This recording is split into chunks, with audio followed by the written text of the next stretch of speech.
Welcome to Mental Health Monday. My name is Mick Coyle. Coming up on the programme this week. And that's why one of the worst things about Christmas for me, again, very, very first world problem, is Secret Santa. Because with Secret Santa, you don't know who you're meant to pretend in front of. You've dismissed that as a that'll do gift, but you've not realised how great it is. Your gut reaction to this gift betrays the true greatness that I have bestowed upon it by giving it to you, even though you're only my half brother and I only ever see you every once or 6 months. In an ideal world, I'd have a present room, right?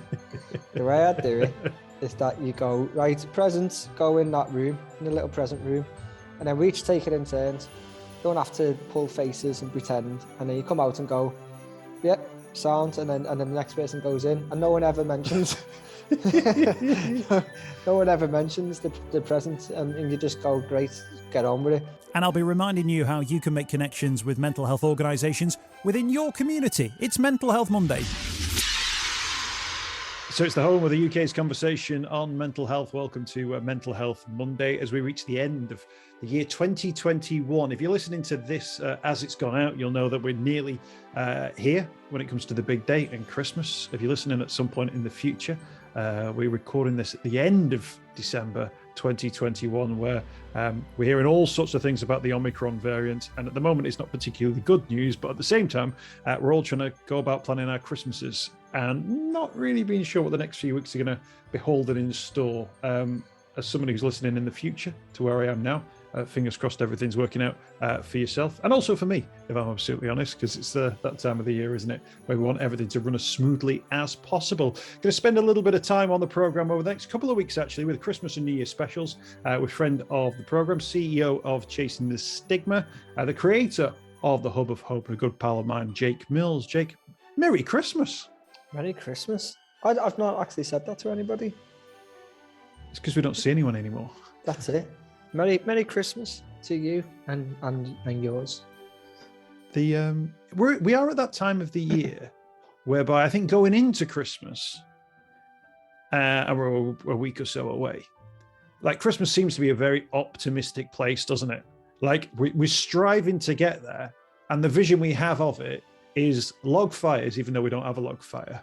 You know, it's mulled wine, even though we don't really like mulled wine. We'll have one, but it ain't great. You know, it's friends and family who potentially we might not be able to see because of, you know, potentially impending restrictions as well. But the thought of Christmas and the image of Christmas, for me, and I think for a lot of people, gets us over the line at the end of the year. Yeah, and that comes with its own problems. But yeah, it's a target, isn't it? I think for a lot of people as well, and personally speaking, it's almost an excuse to stop. Which again depends on the individual, can be a good or a bad thing, but certainly from my perspective right now, you know, getting through this year, it is that excuse to be able to just stop, turn off your computer, turn off your phone, and just relax and be okay with that, and giving yourself that permission to do that. And as you said, the reality compared to the expectations is often very different, particularly as somebody and yourself, we're two young children. You know, I think to myself, I'm going to be able, no, what I'm going to do, I'm going to read, I'm going to read a book. And then in reality, you know that you can't look at a book for more than 2 seconds without, you know, a child climbing on you. But the thought alone is enough to get you through, and just that's where I'm at right now, is just let's just get there. It's funny as well, isn't it? Because the only other time of the year we probably do that is I'm guessing our summer holiday, if we've been able to get there. And we come back from our summer holidays and you go, oh, it was amazing, it was great. And it was like, well, what did you do? Nothing. I sat on a beach, I read a book, I went for a swim, I went out for a meal every night. You know, well, of course you had a good time doing that. Like, I've never tested it, but you could probably do that at home at the same time. Do absolutely nothing. Enjoy, get all the vitamin D you need in the garden if the weather's okay. Go out for a meal. We don't give ourselves those moments, and I feel like to a certain extent, almost as a society, we lurch towards these sort of moments, don't we, of relaxation. And I think if it then doesn't go according to plan, there's a huge amount, I think, of disappointment and almost sometimes a literal, but a metaphorical hangover to that as well. You know, that if Christmas is a disappointment, or if, you know, like for instance, how much do people drink at Christmas? And everyone associates the first sip of the Prosecco or the first glass of beer, or they don't think about the 14th one 3 days in with, you know, the family round and they're getting a bit leery, and we don't think about that, do we? But actually those things have consequences too that affect our state of mind through that period. I think the point that you're making there is again about permissions, giving ourselves that permission. If you're at home, you don't necessarily give yourself the permission to stop, because you'll think, I need to paint that wall, need to do that, I need to do the washing, need to do all this stuff. And even, you know, we've gone through a pandemic where we've had to have holidays at home. And I don't know about you, well, I do actually, but my holidays from work at home was although there's some enjoyment in doing the garden, but it was doing jobs. It was like, right, I'm stopping working to give myself a break, but the break is actually to do jobs, to do things that aren't necessarily enjoying. By going away, you're almost forcing yourself to say, well, I'm away from that environment, so I'm allowed to stop. And I think with Christmas, again, it's that the expectation of what it's going to be. It's this magical time where you can do all this, and you can have fun, and you can relax, and you can play games, you can do all that. The reality is that whole holiday whilst at home, where you'd end up probably more stressed, more anxious, in a worse physical and sometimes mental state as a result of the expectations and the I don't know, feeling like you've got to have a perfect Christmas, which, let's be honest, who's ever had a perfect Christmas? Who's ever had that ideal vision of a Christmas? Because I know I certainly haven't. Well, there was one man, as far as I could tell, and that was George Michael. And what happened to him the very next day? Yeah. The very next day, she gave it away. Boxing Day. Didn't even wait till the 27th. Boxing Day. That's harsh, isn't it? I like this is a strange thing to say. This is a strange question to ask. Do I actually prefer Boxing Day to Christmas Day? Because essentially Boxing Day is the same day as Christmas Day, but all of those potential sort of flashpoints, things that could go wrong, bits where you've got to be on it, actually don't exist. But the food's still there, the gifts are still there. The permissions you can give yourself can be much more relaxed, I think, on Boxing Day, because you think, right, I've done it now. I've done Christmas. I think I do enjoy, not necessarily more, but I'm glad that it's there. It's like a little sort of respite from Christmas, which I enjoy at the same time. But if Boxing Day wasn't there, you'd be like, that was a little bit full on. It wasn't exactly the most relaxing day in the world. No, I think Boxing Day it's still Christmas. Whereas, 27, 28, 29, that you go, oh, that's gone. Now, Boxing Day is still Christmas. And I agree, there's less pressure. Also, I might have mentioned this to you before, but this might sound really, it's first world problems, absolutely is. But something that I am very uncomfortable with is opening presents in front of people. I don't like it. And in an ideal world, I'd have a present room, right? The way I do it is that you go, right, presents, go in that room, in a little present room, and then we each take it in turns, go in, open your presents, and then you open your presents on your own. Don't have to pull faces and pretend. And then you come out and go, yeah, sound, and then the next person goes in, and no one ever mentions no one ever mentions the present, and you just go, great, get on with it. And I think Boxing Day is a little bit like the present room, where you can be a little bit more honest about how you feel about everything. Boxing Day is the day where you look at stuff and you go, what is this? What? And you look at it and who's this from? Like, why did they think I wanted this? And then you realize it's a present you bought for somebody else in absolute panic. But But no, there's part of that. Do you not think part of it though is the fact that although giving a gift is a selfless act, there's an element of there's a selfishness to it that you want to see them respond positively, don't they? You want when you pick up that gift off a shelf and you pay your money, you do it with in mind that when you open it, you have a moment and then you go, I knew that was the right thing to do. But what you're saying is you don't want people to have that moment. You want to go, excuse me, I've just got to go into this shed here. I'll come out and I'll fix my face in a certain way. Yeah, I think a present shed is fine. It's not so much that I don't want them to have that moment. It's more that as a very socially anxious and awkward person, I want that moment to be as you know what they want. I don't know if I can deliver, so I'd rather take it away completely. But I wonder whether or not you've developed that over that particular issue. You developed that anxiety over years and years and years of just getting absolute garbage to the point where now you kind of know, the auntie who gets you the Lynx Africa, and it's I will use Nivea or Dove body spray, yes. Yeah. But what is the honest response you want me to give? Like, do you want me to say I love it? Because it's great and it's fine. But I think often gifts can be very whelming, can't they? They're not underwhelming, but you're not overwhelmed by it. You're just whelmed by it. It's just yes, you offered me a gift and it's nice that you've done that. Well, my birthday was a week ago, just over a week ago, and my auntie got me a present, which she wasn't there when I opened it, and it was a barbecue set. Was that because you were in a shed at the time? It's because I told her she was in the living room. She said, "Wait outside," and I'll go. No. And it's a barbecue set, which is a lovely gift. Great. Not for the 5th of December, but a nice gift all the same. It was a whelming gift where I was like, okay, I don't know how to react to this. And that's why one of the worst things about Christmas for me, again, very, very first world problem, is Secret Santa. Because with Secret Santa, you don't know who you're meant to pretend in front of. So you're now in a room with a number of people, particularly if you're in a Tory party, a lot of people in a room doing Secret Santa.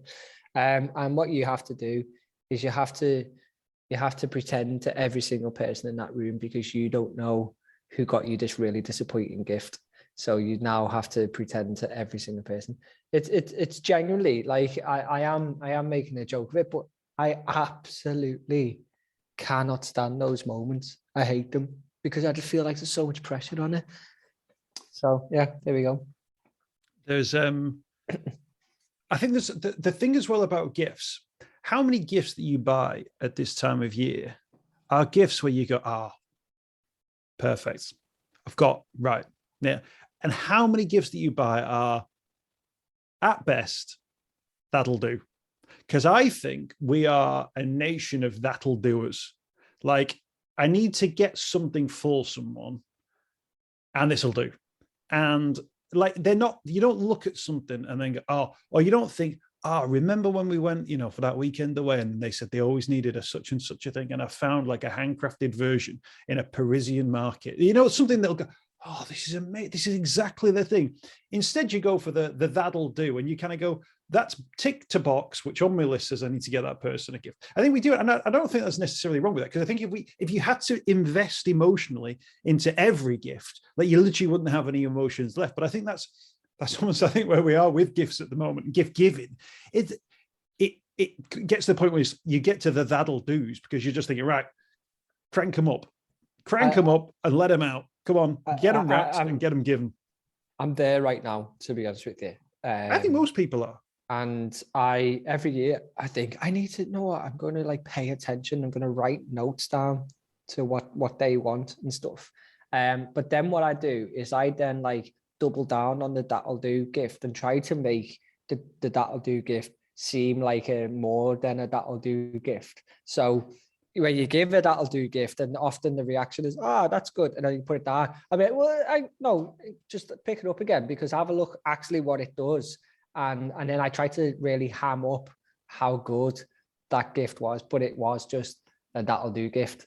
And what I'm doing there is the exact same thing that I hate other people doing. But sometimes you've got to almost justify the that'll do gift. Yeah, because that's the thing of saying you've dismissed that as a that'll do gift, but you've not realized how great it is. Your gut reaction to this gift betrays the true greatness that I have bestowed upon it by giving it to you, even though you're only my half brother and I only ever see you every once or 6 months. But at this moment, now I'm going to tell you why you're wrong. It's absolutely a that'll do, but I don't want you to react to it as a that'll do gift. There's often sort of stats that come out around this time about phone calls that go in to organizations like Samaritans, and I'm sure you see it with the Hub of Hope, Childline, the same, that through that month of December, those stats around anxiety and depression, they're right up there, like peaks that happen in that Christmas period. And I wonder whether or not actually there's this sort of presentation of what Christmas is, or what you're supposed to think it is, and a disengagement from a lot of people who don't feel that sense of warmth, or don't have, a collective bank of great Christmases to lean back on, to think, oh yeah, this is when all these great things happen. Equally, the isolation and loneliness always comes up at this time of year, because there's an assumption that, and I grew up in a Catholic family with not literally hundreds, but I've got 27 cousins, I think, so with aunties and uncles, and I've had, for a long time, all my grandparents, or most of my grandparents were around, just grandma's around now. But there was always that huge family sense. And I just presumed growing up that everyone's Christmas was a bit like that the auntie would come round in the afternoon, then you'd pop round to such and somebody else. I've got friends now who will see their mum and dad. As an only child, will go and see their mum and dad. There's no aunties and uncles come. There's no there's no other siblings, and they will sit and they'll have a meal in the same way they'll have a meal, on Easter Sunday or on their birthday. And you think, oh yeah, it's because everyone's life is different. So this idea that Christmas will be the same and mean the same to everybody is wrong right from the off, isn't it? But I think we have this perception, and it comes from TV adverts, doesn't it? It comes from visions of what Christmas looks like. The reality, and this doesn't have to be good or bad, can be very different for many different people. But we also need a sense of understanding, don't we? That for a lot of people, if it isn't that, we don't want them to feel like that's wrong, or that they are isolated as a result, or that they can't engage in what Christmas can be about, if it's a Christmas that works for them. And those stats, they just seem to show, don't they, that actually there is a disengagement between what Christmas could be and how people actually genuinely feel about it. Yeah, I think we talk a lot these days about, like, Instagram or social media in general, compared to reality, and how you'd only show your best self, and these unhelpful expectations of a perfect life or a perfect Christmas. If you think about Christmas in general, for those who celebrate it, a lot of people who don't, and if you think of that perfect Christmas, which, as you said, is in Christmas films and adverts and stuff, and it's about families together, it's about lots of presents, it's about lots of food. If you think about people who don't have a family, or are bereaved and have lost somebody, people in poverty, people who can't afford to even feed the kids, never mind buying presents and all these expectations, Christmas can be an extremely difficult time for a lot of people who feel like, and a lot of people do, put themselves in a place of very often debt, and in a really unhelpful position, maybe overworking and putting themselves in a really difficult situation in order to meet these false expectations. And let's be honest as well, is that just because you have loads of food and loads of presents doesn't mean that Christmas is good. It doesn't mean that Christmas is even enjoyable. But it is these expectations that I'll be honest, I think a lot of people, myself included, are guilty of trying to aspire to this expectation. We're at the stage now where we're looking at the gifts that we've got the kids, and we're thinking, oh, is it enough? And it absolutely is enough. It absolutely is enough. But we still think that, because we think, my kids are 6 and 2. It's absolutely enough what they have. And I don't know what it is inside us and in our minds that we have to get more, because why? But that's what they expect. They're going to be happy. And so, as I say, you've got to look at what this is for everybody. Everybody is an individual. And as I said, it's people who are bereaved, there's people who are isolated, who are lonely, there's people in debt, there's people in all kinds of different situations. And it is different for everybody. There's people who absolutely dread this time of year. And so it's often called the most wonderful time of the year, but it's not for everybody. And I think it's being aware of that, and it's being kind of kind to people and not trying to portray this ideal life, because let's be honest, we don't have it. None of us do. Yeah, I think it can come with a hangover, can't it? Often people talk about, the months of January and February, and it's cold and it's dark and people don't feel great. But if at the same time you're also thinking, how are we going to pay for everything that happened in December, then that can add people's problems. That means that actually your problems don't then just involve getting through Christmas Day. Your problems can, throw a load of cash at the problem, and you've got the Christmas Day you thought you wanted, but actually January, February, March then becomes problematic. I almost think it'd be so much easier if you just didn't do Christmas, or you weren't interested in Christmas.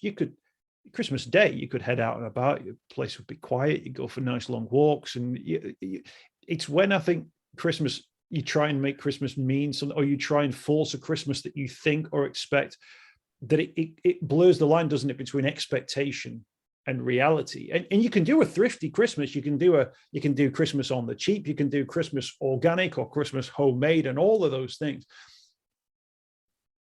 But then you exist in a world where not everyone's doing that. So then you're the weird family who didn't do Christmas properly, or you're the family who didn't get the iPhones and stuff. And on the day, you didn't wake up going, I didn't get an iPhone. But maybe when your kids go back to school, they've still got their old phone, which has got a crack in the screen, and then suddenly all the other kids have got iPhone. It creates this thing, doesn't it, where Christmas actually is a problem, or has become a problem, which it doesn't need to be.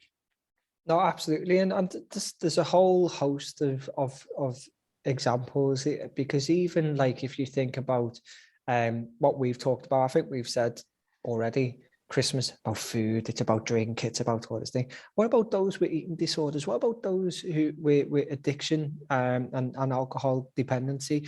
What about people who rely on a routine, who suddenly that routine is gone because everyone closes down for Christmas? There's a lot of different examples there of why this can be such a difficult time for people. And I think what I've learned over the years, as a person, as a dad, but importantly as somebody who's working within mental health now, is that it's so important just to be comfortable this time of year. And by that, what I mean is you don't have to live up to other people's expectations of Christmas or just generally. You need to make Christmas what it is for you. And you know what? If that is just that Christmas Day is just Saturday, then absolutely just have a Saturday, have a nice Saturday, make your Saturday the best Saturday you've had in the year, or make it just a day when you watch films and don't leave bed. That is absolutely fine. And I know it's easier said than done because of the expectations of others and possibly family members and people around you who maybe are putting that pressure on you. But make Christmas or Saturday, whatever it is that you want it to be, what's going to be the best thing for you. Yeah, no, absolutely. And I think it's great that to do your own thing, because I mean, it even happens with that. Oh, man, this is so tedious even mentioning it, but like, is Die Hard a Christmas film? Like, it don't matter. It's like, it's a film that's on at Christmas or it's not at, like, it doesn't matter. But I think we almost have this thing, don't we, where there's an image of Christmas and like everyone has to have their, like, people will go, what do you mean you don't have Yorkshire puddings on your Christmas dinner? It's like, no. And it's like, oh, aren't everyone's Christmases exactly the same? Like, well, actually, no, they don't have to be. I quite like that. You don't answer either of those questions about whether or not it's right to have Yorkshire puddings on your Christmas dinner, or if Die Hard is a Christmas film. It's entirely up to you. Keep your opinions to yourself. You don't even need to share them. But I think we need to be mindful of and this comes back to the me time. What do I want this to be for me? And how am I going to sort of work my way through this situation for good and for bad as well? Yeah, and I think there's an element of honesty, which can take a great amount of courage to have honesty with people who are close to you. But I think if you're honest with yourself and you're trying to be honest with people to say, I don't want to do that, or I want to just have time on my own.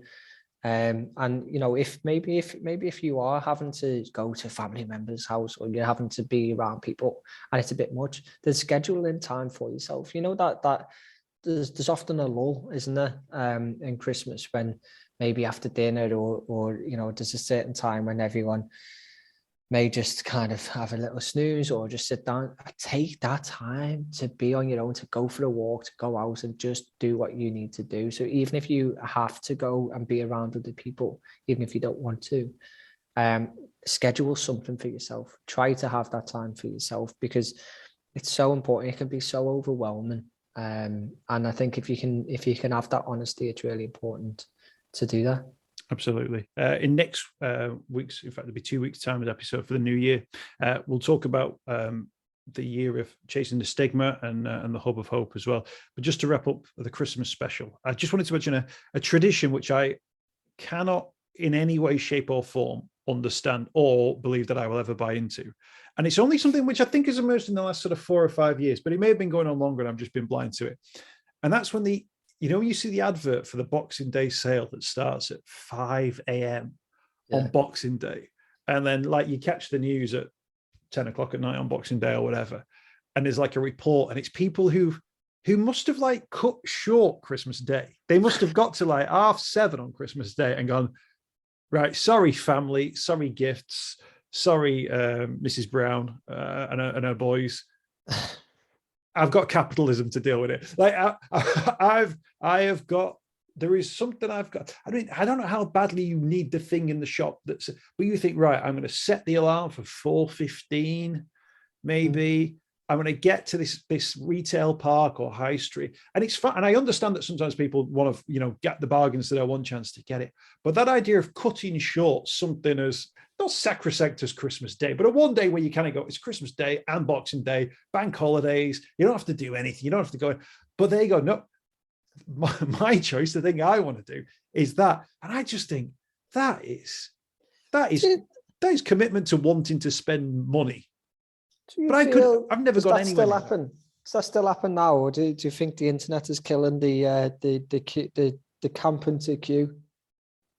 Well, maybe if that's what someone wants to do, maybe they'd make it part of the tradition that they take maybe they have the Christmas pud outside Curry's. Maybe that's what they do. But the thing is as well, the shops, they know that demand is there, so they're going, let's just open even earlier. Yeah, let's do 4 o'clock this year. Let's just stay up.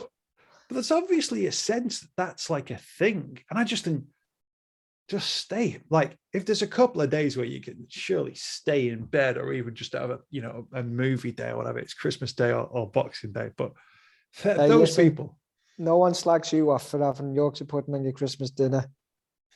But maybe they do. No, exactly. And actually, that's something I've never, ever done. But somebody once said to me they had that. And I was like, oh, that's not something that we've done. Yorkshire puddings. They were from Yorkshire, right? So and then I thought, well, that just makes sense that they're from Yorkshire. But sometimes people are sniffy about it. Somebody told me once that you could have cheese with Christmas cake. And I was like, that sounds weird. Tasted like the best thing ever. Now, whenever we've got Christmas cake, big slice of mature cheddar on it. It tastes. Do you like a Christmas cake? Like Christmas cake, like a fruity Christmas fruit cake. Loaf type of thing. Yeah. Like a traditional Christmas cake with mature cheddar. My mouth's watering just thinking about it. It tastes absolutely amazing. But again, it's a thing you'd go, I've never done that. And all Christmases have to be the same. So I will never try it. Give it a go. Next year, you'll be going, right, where's my Snowden black cheese? And I'm going to go for some of that.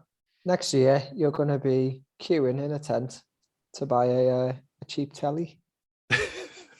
I'm going to present you with that TV. You're going to go into your present shed. You're going to open it. You're going to come back in with a big grin on your face and a big platter of cheese and Christmas cake. Yeah, sounds ideal. Jake Mills from Chasing the Stigma. Merry Christmas. Merry Christmas to and a you. Happy New Year. We'll catch you for the New Year special. Thank you very much. I hope you've enjoyed this week's podcast. Thanks for checking out Mental Health Monday. My name is Mick Coyle. You can find me on Twitter at Mr. Mick Coyle. You can also find me, Mick Coyle, on Facebook as well. Don't forget, if you want to speak to somebody about your mental health, you can do so. The Samaritans, free to call on 116 123. You can find mental health services where you are. Just look for the Hub of Hope. Type in your postcode. It'll find those mental health services close to you. And for support in a crisis, you can text SHOUT to 85258. That's if you're experiencing a personal crisis, you're unable to cope and need support. Shout to 85258. That's a text line. Do get involved in those services. In an absolute emergency, always remember the number to call is 999.